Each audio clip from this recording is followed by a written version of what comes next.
मैं और मेरा भाई अपोकलिप्स में अपनी जान पर खेलकर 2 स्पिरिट एग बचाने में कामयाब हुए। मेरा भाई बिना किसी झिझके उनमें से फायर फिनिक्स गर्ल को छीन ले गया और मेरे लिए सिर्फ आइस स्नेक गर्ल को छोड़ दिया। लेकिन किसे पता था कि अचानक हाई टेम्परेचर अपोकलिप्स आ जाएगा। आइस स्नेक गर्ल की प्रोटेक्शन की वजह से मैं उस भयानक गर्मी से सुरक्षित बच गया, जबकि मेरा भाई जिस फायर फिनिक्स गर्ल को अपने साथ ले गया था वह अपनी इविल फायर को सहन न कर पाने की वजह से भीषण गर्मी में जिंदा जलकर मर गई। मरने से पहले मेरा भाई मुझे घूरते हुए गालियां देता रहा और मेरी आइस स्नेक गर्ल को भड़काकर उसी से मुझे जिंदा जकड़कर मरवा दिया। जब मैंने दोबारा आंखें खोली तो हैरान रह गया, क्योंकि हम दोनों उसी दिन वापस लौट आए थे जिस दिन दोनों स्पिरिट एग अभी अभी हैच हुए थे। इस बार भी मेरे भाई ने बिना एक पल गंवाए आइस स्नेक गर्ल को छीन लिया। उसे लगा कि अगर उसके पास आइस स्नेक गर्ल होगी तो वह आराम से हाई टेम्परेचर अपोकलिप्स में जिंदा रह पाएगा। लेकिन उसे यह नहीं पता था कि अपनी पावर बनाए रखने के लिए आइस स्नेक गर्ल को हर रोज ताजा खून पीना पड़ता है। पिछले जन्म में उसका मेरा खून आखिरी बूंद तक चूस लेना और फिर मुझे जिंदा जकड़कर मार डालना, वह दर्द आज भी मेरी यादों में ताजा है। मैंने अपने पास खड़ी आइस स्नेक गर्ल की तरफ देखा और अनजाने में ही मेरे शरीर में सिहरन दौड़ गई। बीस्ट क्लैन की परंपरा के अनुसार उन्हें अपने जीवन रक्षक से शादी करनी होती है। असल में मुझे फायर फिनिक्स गर्ल को अपने साथ ले जाना था, लेकिन मेरे भाई को आइस स्नेक गर्ल का ठंडा और डरावना चेहरा पसंद नहीं था, इसलिए उसने मेरी फायर फिनिक्स गर्ल छीन ली। किसे पता था कि सिर्फ 1 महीने बाद पूरी दुनिया का तापमान अचानक बढ़ जाएगा और हाई टेम्परेचर अपोकलिप्स आधिकारिक रूप से शुरू हो जाएगा। जैसा उसके नाम से ही साफ है, आइस स्नेक गर्ल के पास टेम्परेचर कम करने की पावर थी, जिससे वह अपने आसपास 3 मीटर तक का तापमान तुरंत गिरा सकती थी, जबकि फायर फिनिक्स गर्ल उसकी बिल्कुल उलट ही। मेरा भाई मेरी फायर फिनिक्स गर्ल को ले गया, लेकिन आखिर में वही भीषण गर्मी में जिंदा जलकर मर गया, जबकि मैं आइस स्नेक गर्ल की पावर की वजह से उस अपोकलिप्स से बिल्कुल प्रभावित नहीं हुआ। मेरे भाई को लगा कि मैंने उसकी बीस्ट पार्टनर छीन ली है, इसलिए मरने से पहले उसने आइस स्नेक गर्ल को उकसाकर मुझे मरवा दिया। उस समय मैं यह कहना चाहता था कि वह शुरू से ही मेरी थी, लेकिन मेरे भाई ने मेरी बात बीच में ही काट दी और बोला, इस सांप को मैंने हैच किया है, मुझे आइस स्नेक गर्ल चाहिए, फायर फिनिक्स गर्ल तुम ले जाओ। मैंने देखा कि वह बेसब्री से आइस स्नेक गर्ल की पतली कमर को अपनी बाहों में भर चुका था। उसी पल मुझे समझ आ गया कि वह भी मेरी तरह रीबर्थ लेकर आया है। मेरे होंठों पर हल्की मुस्कान आ गई। मैं तो यही सोच रहा था कि फायर फिनिक्स गर्ल को वापस कैसे हासिल करूं, लेकिन मेरे भाई को सिर्फ इतना पता था कि आइस स्नेक गर्ल के पास टेम्परेचर कम करने की पावर है। उसे यह बिल्कुल नहीं पता था कि इस पावर को बनाए रखने के लिए उसे हर दिन इंसानी खून पीना पड़ता है। इतना ही नहीं, उसके जहरीले दांत हर बार खून चूसते समय असहनीय दर्द देते हैं, जहर पूरे शरीर में फैल जाता है और इंसान की हालत मौत से भी बदतर हो जाती है। पिछले जन्म में मेरे भाई के लगातार उकसाने की वजह से आइस स्नेक गर्ल मेरा इतना खून पी चुकी थी कि मैं मरने की कगार पर पहुंच गया था। एक तरह से देखा जाए तो मुझे अपने भाई का शुक्रिया अदा करना चाहिए, क्योंकि आखिर में उसी ने मुझे जल्दी मौत दे दी। लेकिन इस जन्म में हर रोज सांप के जहरीले दांतों से खून चुसवाने की यातना मेरा भाई खुद सहेगा। पिछले जन्म में जब मैं आइस स्नेक गर्ल को अपने साथ ले गया था, तब वह मन से बिल्कुल तैयार नहीं थी। वह सिर्फ बीस्ट क्लैन के नियमों की वजह से मजबूरी में मेरी पत्नी बनी थी। लेकिन इस बार जैसे ही उसने सुना कि मेरा भाई उसे अपने साथ ले जाना चाहता है, उसने मेरे जवाब का इंतजार भी नहीं किया और तुरंत उसके पास जाकर खड़ी हो गई। फिर उसने शांत आवाज में कहा, शिंगचुआन, अब जब शिंगयू मुझे अपने साथ ले जाना चाहता है तो मैं अब उसी की हूँ, तुम अब मेरा पीछा मत करना। मैंने अपनी आंखें सिकोड़ ली। अब मुझे पूरा यकीन हो गया कि सिर्फ मैं और मेरा भाई ही नहीं, बल्कि आइस स्नेक गर्ल भी रीबर्थ लेकर आई है। आइस स्नेक गर्ल की बातें सुनकर मेरे भाई के चेहरे पर खुशी और घमंड साफ दिखाई देने लगा। उसने मेरी तरफ घमंड से देखते हुए कहा, क्या हुआ शिंगचुआन, यह आइस स्नेक गर्ल का अपना फैसला है, तुम उस बेकार फायर फिनिक्स गर्ल को लेकर घर चले जाओ। ये सुनकर मैं हल्का सा मुस्कुरा दिया और बोला, ठीक है, अगर छोटे भाई को आइस स्नेक गर्ल इतनी पसंद है तो बड़े भाई होने के नाते मैं उसे कैसे मना कर सकता हूँ। मेरे भाई शिंगयू जब मेरे पास से गुजरा तो जानबूझकर अपने कदम धीमे कर दिए। उसने घमंड से मुझे तिरछी नजर से देखा और मेरे कान के पास आकर धीमी आवाज में बोला, तुझे अभी तक पता नहीं है ना, बहुत जल्द हाई टेम्परेचर अपोकलिप्स आने वाला है। जिस दिन तू गर्मी सहन नहीं कर पाएगा और मेरे पैरों में गिरकर भीख मांगेगा, उस दिन अगर मेरा मूड अच्छा हुआ तो मैं आइस स्नेक गर्ल तुझे कुछ दिनों के लिए उधार दे दूंगा। उसकी बात सुनकर मैं मन ही मन मुस्कुराया। उसे अभी तक यह नहीं पता था कि आइस स्नेक गर्ल ने आखिर उसे ही क्यों चुना है। मैंने उसकी तरफ दोबारा नहीं देखा और कमरे के कोने में बैठी उस फायर फिनिक्स गर्ल की तरफ बढ़ गया, जो अभी अभी अंडे से निकली थी। वह अपने पंख समेटे एक कोने में दुखी हुई थी। उसके पंख अभी ठीक से खुले भी नहीं थे, लेकिन उसका पूरा शरीर डर से कांप रहा था। ये ऐसा डर था जो उसकी आत्मा तक में बस चुका था। जब उसने सुना कि मेरा भाई आइस स्नेक गर्ल को अपने साथ ले जा रहा है, तभी उसके चेहरे पर थोड़ी राहत आई, लेकिन उसने फिर भी सिर उठाने की हिम्मत नहीं की। मैं उसके सामने जाकर बोला, चलो। मेरी आवाज सुनते ही फायर फिनिक्स गर्ल बुरी तरह कांप गई और डर कर एक कदम पीछे हट गई। उसने कांपती आवाज में पूछा, शिंगचुआन, क्या आप सच में मुझे अपने साथ ले जाना चाहते हैं? मैंने उसका सिर सहलाने के लिए हाथ बढ़ाया, लेकिन उसने डर के मारे तुरंत अपनी आंखें बंद कर लीं। उसका पूरा शरीर दन गया और उसने खुद ही अपना सिर आगे कर दिया। वह कांपते हुए बोली, मैंने जानबूझकर कुछ नहीं किया, प्लीज मुझे मत मारिए। मेरा हाथ हवा में ही रुक गया। ऐसा लगा जैसे किसी ने मेरे सीने पर भारी पत्थर रख दिया हो। मैंने धीरे से पूछा, मैं तुम्हें क्यों मारूंगा? फायर फिनिक्स गर्ल ने धीरे धीरे सिर उठाकर मेरी तरफ देखा। काफी देर बाद उसने अपनी आंखें खोली। उन आंखों में न गुस्सा था न नफरत, सिर्फ इतना गहरा डर था कि जैसे वह महसूस करना ही भूल चुकी है। उसी पल मुझे समझ आ गया कि वह भी रीबर्थ लेकर आई है। मैंने धीरे से पूछा, फायर फिनिक्स, क्या मेरे भाई ने तुम्हारे साथ? लेकिन मेरी बात पूरी होने से पहले ही वह बुरी तरह सिमट गई और घबरा कर बोली, उसका नाम मत लीजिए, प्लीज उसका नाम मत लीजिए। उसका पूरा शरीर दर्द से सिकुड़ गया, जैसे किसी ने उसके दिल में चाकू घोंप दिया हो। उसकी आंखों के कोनों से खून तक निकल आया। आया। मैंने उससे आगे कुछ नहीं पूछा। मैं बस धीरे से उसे अपनी बाहों में लेकर उसके सामने खड़ा हो गया और शांत आवाज में कहा, अब सब ठीक है, अब तुम्हें कोई कुछ नहीं करेगा। उसका शरीर अभी भी कांप रहा था, लेकिन इस बार उसने खुद को छुड़ाने की कोशिश नहीं की। काफी देर बाद उसने धीरे से पूछा, शिंगचुआन, आपने मुझे अपने साथ क्यों ले लिया? मैंने उसकी आंखों में देखते हुए शांत स्वर में कहा, क्योंकि तुम मेरी हो। ये कोई दया या एहसान नहीं है, बल्कि सच है। इसके बाद मैं फायर फिनिक्स गर्ल को लेकर वहां से चला आया। पूरे रास्ते वह बहुत सावधानी से मेरे पीछे पीछे चलती रही, जैसे उसे डर हो कि अगर उसने कोई गलती कर दी तो मैं भी उसे छोड़ दूंगा। काफी दूर आने के बाद उसने धीरे से पूछा, शिंगचुआन, हम कहाँ जा रहे हैं? मैंने जवाब दिया, घर, लेकिन मेरा घर यहाँ से काफी दूर है, यहाँ कोई गाड़ी भी नहीं है, इसलिए तुम्हें मेरे साथ थोड़ा पैदल चलना पड़ेगा। मेरी बात पूरी भी नहीं हुई थी कि उसने झिझकते हुए कहा, अगर आपको मुझसे कोई परेशानी नहीं है तो मैं आपको उड़ाकर घर ले चलती हूँ। इतना कहकर वह झुक गई और मुझे अपनी पीठ पर बैठने का इशारा किया। मैं थोड़ा शर्मिंदा होकर बोला, नहीं, इसकी जरूरत नहीं, लेकिन वह मुस्कुराकर बोली, कोई बात नहीं शिंगचुआन, आइए मैं आपको उड़ाकर घर ले चलती हूँ। उसके बार बार कहने पर मैं उसकी पीठ पर बैठ गया। मैं उसे रास्ता बताने ही वाला था कि वह बोली, जरूरत नहीं, मुझे पता है आपका घर कहाँ है। मैं हैरान रह गया और उससे पूछने ही वाला था कि उसे कैसे पता है। तभी वह बोली, शिंगचुआन, हम घर पहुंच गए। उसकी रफ्तार देखकर मैं दंग रह गया। वह किसी हवाई जहाज से भी तेज उड़ रही थी। मेरी हैरानी देखकर वह गर्व से मुस्कुराई और बोली, हवाई जहाज क्या चीज है? मैं फीनिक्स क्लैन की हूँ। पहली बार मैंने उसे ध्यान से देखा। उसके चेहरे पर मासूमियत साफ झलक रही थी। उसकी बड़ी बड़ी आंखों में एक भोली लड़की जैसी चमक थी। वह आइस स्नेक गर्ल की तरह बिल्कुल नहीं थी, जिसकी आंखों में हमेशा बर्फ जैसी ठंडक और उम्र से कहीं ज्यादा गहराई दिखाई देती थी। तभी फायर फीनिक्स गर्ल ने उम्मीद भरी नजरों से मेरी तरफ देखते हुए पूछा, शिंगचुआन, क्या आप मेरी तारीफ नहीं करेंगे? मैंने उसे देखते हुए गहरी सांस ली और कहा, तुम इतनी अच्छी हो, फिर उसने तुम्हारे साथ इतना बुरा कैसे किया? इतना कहते ही मुझे अपनी गलती का एहसास हो गया। मैंने देखा कि उसके चेहरे की मुस्कान पल भर में गायब हो गई। मैं तुरंत बोला, माफ करना आप हैं, मेरा इरादा तुम्हें दुख पहुंचाने का नहीं था। वह हल्का सा मुस्कुराई और बोली, आप हैं, ये नाम बहुत अच्छा है। शिंगचुआन, क्या मैं सच में इतनी बेकार फिनिक्स हूँ? मेरे कुछ कहने से पहले ही वह खुद बोलती चली गई। वह हमेशा कहता था कि मैं किसी काम की नहीं हूँ, मैं सिर्फ उसके शरीर को और गर्म कर देती हूँ। आइस स्नेक गर्ल की तरह उसकी मदद नहीं कर सकती। वह कहता था कि उसकी सारी बदकिस्मती की वजह मैं हूँ। उसने मेरे पंख एक एक करके नोच दिए, सुइयों से मुझे गोदा, चिमटे से मेरी चोंच तोड़ दी, फिर मेरे पंख भी तोड़ दिए और मुझे बाहर मरने के लिए फेंक दिया। क्या मैं सच में आइस स्नेक गर्ल से इतनी खराब हूँ? शिंगचुआन, फिर भी आप मुझे अपने साथ क्यों ले आए? मैं तो किसी काम की फीनिक्स नहीं हूँ। मुझे पहले से अंदाजा था कि शिंगयू ने उसके साथ बुरा व्यवहार किया होगा, लेकिन मैंने कभी नहीं सोचा था कि वह इतना निर्दयी होगा। फायर फीनिक्स गर्ल को चुनने का फैसला उसी का था। हाई टेम्परेचर अपोकलिप्स आने की भविष्यवाणी कोई नहीं कर सकता था। फिर उसने अपनी सारी नाकामी का दोष उसी पर क्यों डाल दिया? मैंने तुरंत उसका हाथ पकड़कर कहा, ऐसा बिल्कुल नहीं है आप हैं, तुम उसकी कही हुई एक भी बात पर विश्वास मत करना। तुम बहुत अच्छी हो, तुम आइस स्नेक गर्ल से भी कहीं बेहतर हो। वह हल्का सा मुस्कुराई और बोली, मुझे पता है, आप सिर्फ मुझे दिलासा दे रहे हैं, लेकिन अब मैं पहले से बेहतर महसूस कर रही हूँ। मैंने सिर हिलाकर कहा, नहीं आप हैं, मैं तुम्हें दिलासा नहीं दे रहा, सच में तुम उससे कहीं बेहतर हो। और तुम्हें एक राज बताऊं, मैं भी रीबर्थ लेकर आया हूँ। ये सुनते ही उसकी आंखें चमक उठी। फिर मैंने उसे पिछले जन्म की पूरी कहानी बता दी कि कैसे आइस स्नेक गर्ल हर रोज मेरा खून पीती रही और आखिर में मुझे मार डाला। मेरी बात सुनकर वह हैरान रह गई और बोली, ये कैसे हो सकता है? हमारे बीस्ट क्लैन की परंपरा के अनुसार हम अपने उद्धारकर्ता के प्रति हमेशा वफादार रहते हैं, चाहे वह हमारे साथ जैसा भी व्यवहार करे, हमें सब सहना पड़ता है। अगर कोई इस नियम को तोड़ दे तो उसे बहुत भयानक सजा मिलती है। फिर उसने आपके साथ ऐसा करने की हिम्मत कैसे की? मैंने कड़वी मुस्कान के साथ सिर हिलाया और कहा, मुझे भी नहीं पता। फिर मैंने पूछा, आप हैं, वह सजा आखिर क्या होती है? उसने सिर हिलाकर कहा, मुझे भी ठीक से नहीं पता, बस इतना जानती हूँ कि वह बहुत भयानक होती है। मैंने बात बदलते हुए कहा, छोड़ो, अभी उन बातों के बारे में सोचने का समय नहीं है। हाई टेम्परेचर अपोकलिप्स आने वाला है, हमें उसकी तैयारी करनी होगी। हम दोनों ने काफी देर तक सोच विचार किया। एयर कंडीशनर खरीदने का कोई फायदा नहीं था, क्योंकि अपोकलिप्स शुरू होते ही बिजली और पानी की पूरी व्यवस्था ठप हो जाने वाली थी। आखिर में मैंने फैसला किया कि अपने गांव वाले घर के आंगन में एक बहुत गहरा अंडरग्राउंड सेलर खोदेंगे। अंडरग्राउंड सेलर गर्मियों में ठंडा और सर्दियों में गर्म रहता है, और सबसे बड़ी बात यह कि उसे ठंडा रखने के लिए किसी मशीन की जरूरत नहीं पड़ती। फायर फीनिक्स गर्ल सिर्फ तेज उड़ ही नहीं सकती थी, बल्कि उसकी ताकत ही बेहद ज्यादा थी। सिर्फ एक हफ्ते के अंदर उसने 100 मीटर से भी ज्यादा गहरा अंडरग्राउंड सेलर खो दिया। उसे खोते समय हमें अंडरग्राउंड वाटर भी मिल गया। अब हमारे पास ठंडा तापमान भी था और पानी भी। मैं फायर फीनिक्स गर्ल की पीठ पर बैठकर अंडरग्राउंड सेलर की सबसे निचली मंजिल तक गया। नीचे पहुंचते ही चारों तरफ की ठंडी हवा ने मुझे घेर लिया। ऊपर की झुलसाने वाली गर्मी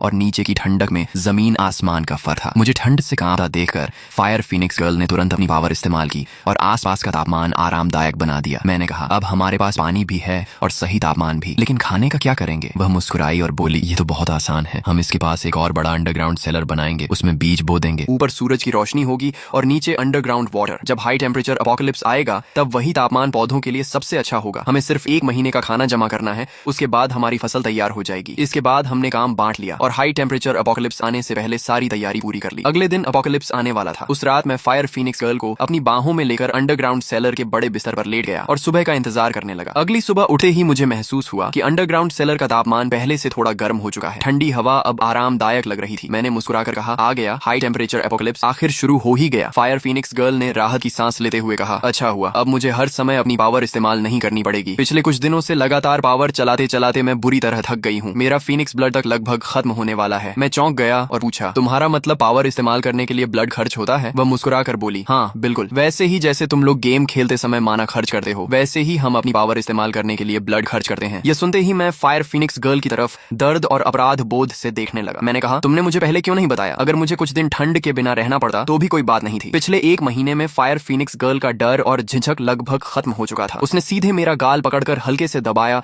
और मुस्कुराते हुए बोली, मुझे पहले से पता था, अगर मैं आपको बता देती तो आप कभी मुझे अपनी पावर इस्तेमाल नहीं करने देते। उसकी बात सुनकर मेरा दिल भर आया। मैं उसे देखता रहा और मन ही मन सोचने लगा कि आखिर बीस्ट क्लैन के 2 लोगों में इतना फर्क कैसे हो सकता है। पिछले जन्म में मैंने कभी आइस स्नेक गर्ल से गर्मी की शिकायत तक नहीं की थी। गर्मी उससे खुद बर्दाश्त नहीं हो रही थी, इसलिए उसने जबरदस्ती अपनी पावर इस्तेमाल की, लेकिन उसकी पावर चलती मेरे खून से थी। ये याद आते ही मैंने गहरी सांस ली और धीरे से बुदबुदाया, पता नहीं इस समय शिंगयू की क्या हालत होगी। अगर पिछले जन्म जैसा ही सब हो रहा है तो आज उसके खून चूसने का पहला दिन होगा। अफसोस, उसकी हालत अपनी आंखों से नहीं देख पा रहा। शायद फायर फीनिक्स गर्ल मेरे मन की बात समझ गई थी। वह मुस्कुराई और बोली, भैया मैं आपको कुछ मजेदार दिखाती हूँ। इतना कहकर उसने रहस्यमय अंदाज में मुझे एक ब्रॉन्ज मिरर पकड़ा दिया। मैंने हैरानी से पूछा, यह क्या है? एक साधारण आईना। मैं उसे बार बार उलट पलट कर देखने लगा, लेकिन उसमें कुछ भी खास नजर नहीं आया। तभी फायर फीनिक्स गर्ल ने उस ब्रॉन्ज मिरर पर हल्की सी आंख की। अगले ही पल उसका धुंधला शीशा बिल्कुल साफ हो गया और उसमें अचानक शिंगयू और आइस स्नेक गर्ल दिखाई देने लगे। मेरी उलझन देखकर फायर फीनिक्स गर्ल मुस्कुराई और बोली, ये फीनिक्स क्लैन का ट्रेजर है। इसे तुम इंसानों की भाषा में सर्वेलेंस कैमरा कह सकते हो। फर्क सिर्फ इतना है कि इसे न बिजली चाहिए और न ही नेटवर्क। मैंने सिर हिलाया और ब्रॉन्ज मिरर में दिख रहे दृश्य को ध्यान से देखने लगा। उसमें शिंगयू पूरी तरह पसीने से भीगा हुआ आइस स्नेक गर्ल के सहारे बैठा था और लगातार चिल्ला रहा था, गर्मी से जान निकल रही है, जल्दी अपनी कूलिंग पावर इस्तेमाल करो। आइस स्नेक गर्ल ने हल्के से होंठ भींचे। उसे देखते ही मैं समझ गया कि अब वह अपना असली रंग दिखाने वाली है। उसके चेहरे पर एक अजीब सी मुस्कान उभरी और उसने शिंगयू की तरफ घूरते हुए कहा, शिंगयू तुमने ही मुझसे अपनी पावर इस्तेमाल करने को कहा है, बाद में पछताना मत। शिंगयू बेसब्री से चिल्लाया, जल्दी करो, मैं गर्मी से मर जाऊंगा। लेकिन उसकी बात पूरी होने से पहले ही आइस स्नेक गर्ल ने अपने जहरीले दांत सीधे उसकी बाह में गड़ा दिए। अगले ही पल शिंगयू दर्द से चीख उठा। उसका पूरा शरीर अकड़ गया और वह हिल तक नहीं पाया। मुझे अच्छी तरह पता था कि स्नेक वेनम ने उसकी मोटर नर्व्स को सुन्न कर दिया था, लेकिन उसकी कीमत यह थी कि उसके पेन नर्व्स 10,000 गुना ज्यादा संवेदनशील हो चुके थे। यानी उसे जो दर्द महसूस हो रहा था वह किसी आम सांप के काटने से 10,000 गुना ज्यादा था। शिंगयू का चेहरा दर्द से पूरी तरह बिगड़ गया। उसकी चीखें पूरे अंडरग्राउंड सेलर में गूंज रही थी और उन्हें सुनकर मेरे कान तक सुन्न होने लगे। मैंने तुरंत ब्रॉन्ज मिरर बंद कर दिया। जैसे ही पीछे मुड़ा, देखा फायर फीनिक्स गर्ल मुझे बड़ी अजीब नजरों से देख रही थी। मैंने पूछा, क्या हुआ? अगले ही पल वह दौड़कर मुझसे लिपट गई और अपने पंखों में मुझे ढक लिया। उसकी आवाज कांप रही थी, शिंगचुआन, क्या पिछले जन्म में आपके साथ भी बिल्कुल ऐसा ही हुआ था? तब मुझे समझ आया कि वह मेरी तकलीफ की कल्पना करके ही टूट गई थी। न जाने क्यों मेरी आंखें भी नम हो गईं। पिछले जन्म में मेरे माता पिता हमेशा शिंगयू का पक्ष लेते थे। हर बार मुझे ही उससे समझौता करने के लिए कहते थे, लेकिन कभी किसी ने यह नहीं पूछा कि मेरे दिल पर क्या बीत रही है। सच में मेरी परवाह की थी। मुझे रोता हुआ देखकर फायर फीनिक्स गर्ल पूरी तरह घबरा गई। वह बार बार माफी मांगते हुए बोली, ये सब मेरी गलती है, मुझे माफ कर दीजिए। अगर मुझे पहले पता होता कि आइस स्नेक गर्ल ने आपके साथ इतना अत्याचार किया है तो मैं कभी आपको उसके पास नहीं छोड़ी। मैं तो हमेशा यही समझती रही कि उसके पास टेम्परेचर कम करने की पावर है, इसलिए वह आपको आराम से रखेगी। अगर मुझे सच्चाई पता होती तो अपनी जान की बाजी लगाकर भी आपको वापस ले आती। उसकी बातें सुनकर मैं हैरान रह गया। मुझे समझ नहीं आया कि वह ऐसा क्यों कह रही है, लेकिन उसकी बाहों में रहते हुए मेरे मन को पहली बार सुकून मिला। कुछ देर बाद मैंने फिर से वह ब्रॉन्ज मिरर खोल दिया, ये देखने के लिए कि उधर क्या चल रहा है। अब शिंगयू की दर्द भरी चीखें बंद हो चुकी थीं। वह सोफे पर बेहद कमजोर हालत में पड़ा कांप रहा था। आइस स्नेक गर्ल की जीभ उसके चेहरे पर धीरे धीरे घूम रही थी। वह मुस्कुराकर बोली, तुम वाकई काफी सहनशील हो, अपने भाई से कहीं ज्यादा। फिर उसने कांपते हुए शिंगयू की तरफ देखा और बोली, रो क्यों रहे हो? अगर हाई टेम्परेचर अपोकलिप्स में मैं तुम्हारे साथ न होती तो क्या तुम इतनी आराम से जिंदा रह पाते? तुम्हारा भाई शिंगचुआन तो मेरे बिना अब तक गर्मी से तड़प तड़प कर मर गया होगा। उसकी बात सुनकर मैं बस आंखें घुमा कर रह गया। सच तो यह था कि मैं इस समय पहले से कहीं ज्यादा आराम में था। तभी शिंगयू जैसे कुछ सोचकर बोला, क्यों ना मैं किसी बहाने शिंगचुआन को यहाँ बुला लूं, फिर तुम उसका भी खून पी लेना। लेकिन अगले ही पल उसने खुद ही सिर हिलाया, नहीं, अगर वह यहाँ आ गया तो उसे भी तुम्हारी पावर का फायदा मिल जाएगा। मैं तो चाहता हूँ कि वह गर्मी से तड़प तड़प कर मरे, फिर मेरे पैरों में गिरकर मुझसे भीख मांगे। उसकी बातें सुनकर मैंने बेबसी से मुस्कुरा दिया। आज तक मुझे समझ नहीं आया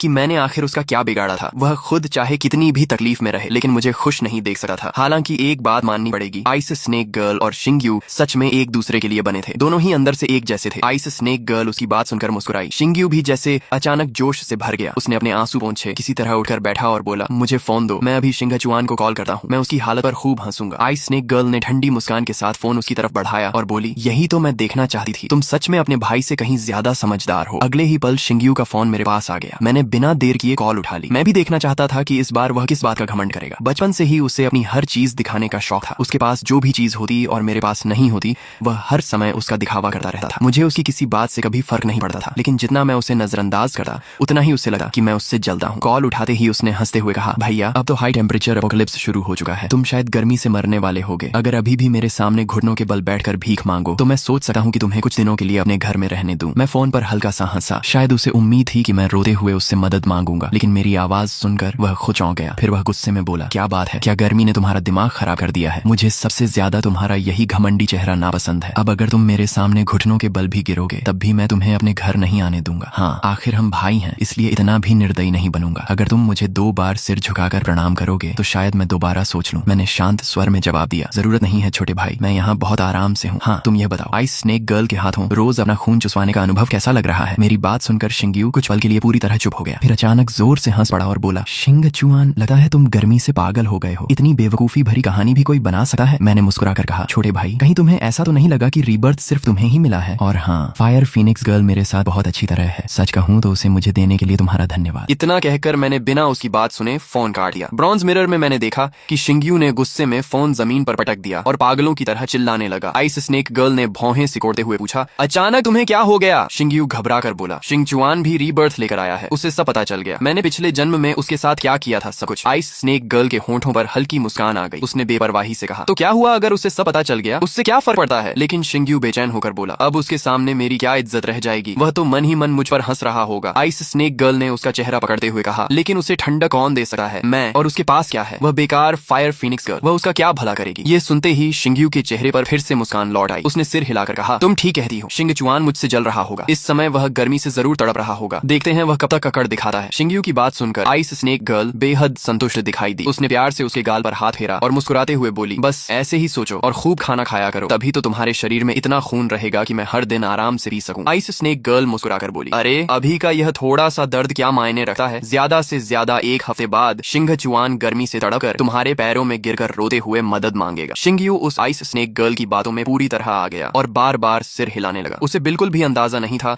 कि आइस स्नेक गर्ल को सिर्फ उसका खून नहीं चाहिए था, बल्कि उसका असली मकसद उसकी सोल थी। पिछले जन्म में आइस स्नेक गर्ल को मेरे खून से अपनी पावर बनाए रखने के बाद भी एक सोल की जरूरत थी, लेकिन उसे किसी ऐसे इंसान की सोल चाहिए थी जो उसके जैसा स्वार्थी और निर्दयी हो। सिर्फ ऐसी सोल ही उसकी पावर को हमेशा के लिए स्थिर रख सकती थी। मेरी सोल उसकी शर्तों पर खरी नहीं उतरती थी, इसलिए उसने मुझसे कहा था कि मैं किसी तरह शिंग्यू को उसके पास ले आऊं। मुझे अच्छी तरह पता था कि अगर मैंने अपने भाई को वहां पहुंचा दिया तो उसे कैसी भयानक यातना झेलनी पड़ेगी, इसलिए मैंने साफ मना कर दिया था। लेकिन शिंगेयू ने उल्टा यही समझा कि मैं उससे जलता हूं और उसे अच्छा नहीं देख सकता। उस समय तक मैं उसे अपना छोटा भाई मानता था और हमारे भाईचारे की इज्जत करता था, लेकिन अपनी मौत के बाद ही मुझे समझ आया कि उसके दिल में मेरे लिए जरा भी अपनापन नहीं था। इस जन्म में मैंने तय कर लिया था कि अब मैं उसे कभी नहीं रोकूंगा, उसे जो करना है करने दूंगा। इसके बाद मैं और फायर फीनिक्स गर्ल कई दिनों तक बहुत सुकून से रहे। इस दौरान शिंग्यू कई बार मुझे फोन करके अपने आराम की जिंदगी का दिखावा करता रहा। शुरू में मैं उसकी बातें चुपचाप सुन लेता था, लेकिन बाद में जब वह हद से ज्यादा परेशान करने लगा तो मैंने उसे वीडियो कॉल पर अपना अंडरग्राउंड सेलर दिखा दिया। मेरी रहने की जगह देखकर उसका चेहरा तुरंत काला पड़ गया। उस दिन के बाद उसने मुझे फोन करना लगभग बंद कर दिया और मेरी जिंदगी फिर से शांत हो गई। लेकिन न मैं और न ही फायर फीनिक्स गर्ल ये समझ पाए कि एक नया संकट धीरे धीरे हमारी तरफ बढ़ रहा था। एक रात हम दोनों अंडरग्राउंड सेलर में सो रहे थे कि अचानक मेरे चेहरे पर गिरती बारिश की बूंदों से मेरी आंख खुल गई। मैंने ऊपर देखा तो हैरान रह गया। इतने दिनों से झुलसाने वाला और बिल्कुल सूखा आसमान अचानक बारिश बरसा रहा था। अच्छी बात यह थी कि बारिश का पानी गर्म तो था, लेकिन इतना नहीं कि उसे सहा न जा सके। उसका तापमान लगभग 20-25 डिग्री के आसपास था। शुरुआत में हमने इस पर ज्यादा ध्यान नहीं दिया, लेकिन वह बारिश लगातार कई दिनों तक बिना रुके होती रही। अंडरग्राउंड सेलर में पानी धीरे धीरे भरने लगा और कुछ ही दिनों में वह हमारे टखनों तक पहुंच गया। फायर फीनिक्स गर्ल ने मुझसे कहा कि मैं नीचे ही रहूं,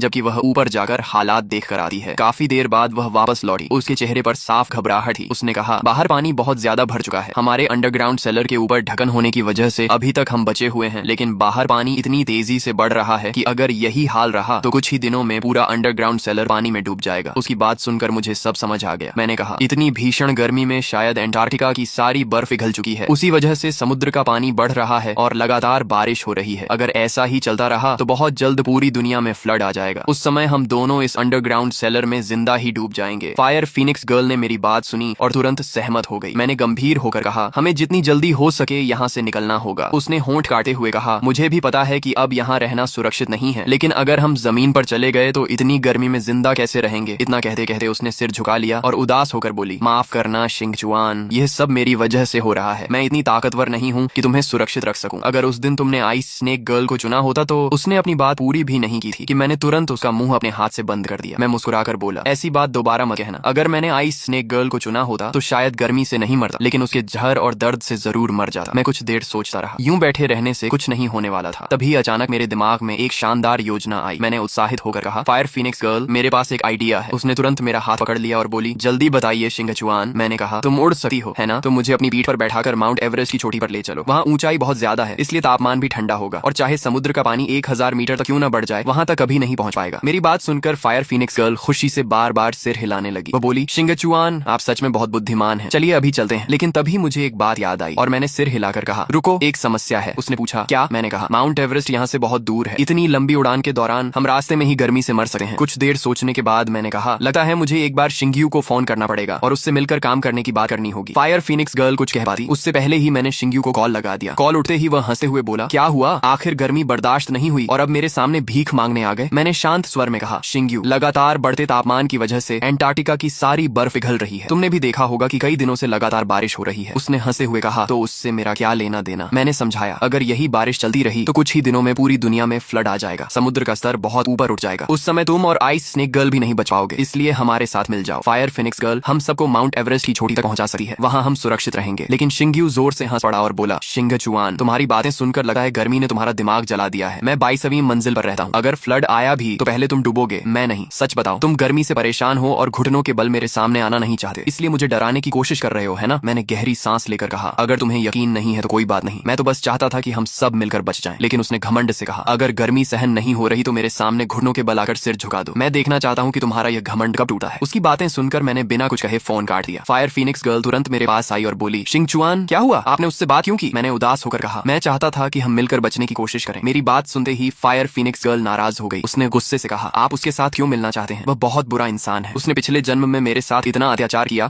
और उसी की वजह से मैं आपसे अलग हो गई थी। उसका फूला हुआ चेहरा देखकर मुझे हंसी आ गई। मुझे हंसता देखकर वह और ज्यादा नाराज हो गई और बोली, आगे से कभी उससे बात मत करना। पिछले जन्म में मुझे अंडे से आपने निकाला था, लेकिन वह मुझे जबरदस्ती अपने साथ ले गया। इतने दिनों तक मैं उसे ही अपना उद्धारकर्ता समझती रही। बाद में मुझे पता चला कि वह तो मेरा असली उद्धारकर्ता था ही नहीं। मैंने हैरानी से पूछा, तुम्हें कैसे पता चला कि तुम्हें अंडे से मैंने निकाला था? वह मुस्कुराकर बोली, क्योंकि जब आपने मुझे हैच किया था तब आप गाना गा रहे थे। आपकी आवाज भले ही बहुत खराब थी, लेकिन वही आवाज मुझे हमेशा याद रही। बाद में जब शिंग्यू को गाते सुना तो मुझे समझ आ गया कि वह मेरा उद्धारकर्ता नहीं हो सकता। मैं कई बार चुके से आपके पास वापस आना चाहती थी, लेकिन फिर हाई टेम्परेचर अपोकलिप्स आ गया। मैंने सोचा आइस स्नेक गर्ल के साथ आप खुश होंगे, इसलिए मैं चुप रही। मुझे क्या पता था कि उसने आपके साथ इतना बुरा किया होगा। उसकी बात सुनकर मैं शर्म से मुस्कुरा दिया। फिर मुझे अपनी और उसकी हालत याद आई। अगर हम गर्मी से नहीं मरे तो फ्लड में डूब जाएंगे। मैं अनजाने में फिर से आह भर बैठा। मैंने धीरे से कहा, लगता है दोबारा जिंदगी मिलने के बाद भी हम पिछले जन्म वाली किस्मत से नहीं बच पाएंगे। फायर फिनिक्स गर्ल ने हैरानी से मेरी तरफ देखा और बोली, आप ये क्या कह रहे हैं? मैं आपको माउंट एवरेस्ट की चोटी तक पहुंचा दूंगी। मैंने सिर हिलाकर कहा, रास्ता बहुत लंबा है, हो सकता है हम वहां पहुंचने से पहले ही गर्मी से मर जाएं। इसलिए मैं चाहता था कि आइस स्नेक गर्ल रास्ते भर हमें थोड़ा ठंडा रखे। अगर और कोई रास्ता नहीं बचा तो शायद मुझे शिंग्यू से हाथ जोड़कर मदद मांगनी पड़े। मेरी मौत से मुझे फर्क नहीं पड़ता, लेकिन मैं तुम्हें मरते हुए नहीं देख सकता। मेरी बात सुनकर फायर फिनिक्स गर्ल 2 पल तक मुझे देखती रही, फिर अचानक जोर से हंस पड़ी। वह मुस्कुराकर बोली, मैं तो सोच रही थी कि आप किस बात की चिंता कर रहे हैं और आप तो बस इतनी सी बात को लेकर परेशान हैं। लेकिन सच बताइए, क्या आप सच में मेरी खातिर उस घटिया आदमी के सामने झुकने के लिए तैयार थे? मैं उसकी बात सुनकर भावुक हो गया, लेकिन फिर भी मुस्कुराकर बोला, अरे ये मजाक करने का समय है क्या? फायर फिनिक्स गर्ल बिना कुछ कहे अपने इंसानी रूप से वापस विशाल फिनिक्स के रूप में बदल गई और बोली, आइए मेरी पीठ पर बैठ जाइए। मुझे समझ नहीं आया कि वह क्या करने वाली है, लेकिन मैंने उसकी बात मान ली और चुपचाप उसकी पीठ पर बैठ गया। वह मुस्कुराकर बोली, अच्छी तरह बैठ जाइए, अब हम निकल रहे हैं। मैं घबराकर बोला, रुको फायर फिनिक्स गर्ल, हम रास्ते में गर्मी से मर जाएंगे। लेकिन मेरी बात पूरी होने से पहले ही पूरी दुनिया घूमती हुई महसूस हुई। मेरा सिर चकराने लगा, पेट में मिचली उठी और ऐसा लगा जैसे अभी उल्टी हो जाएगी। मैंने मन ही मन सोचा कि शायद इतनी गर्मी की वजह से मेरा शरीर जवाब दे रहा है और अब मेरी मौत तय है। इसलिए मैंने आंखें बंद कर ली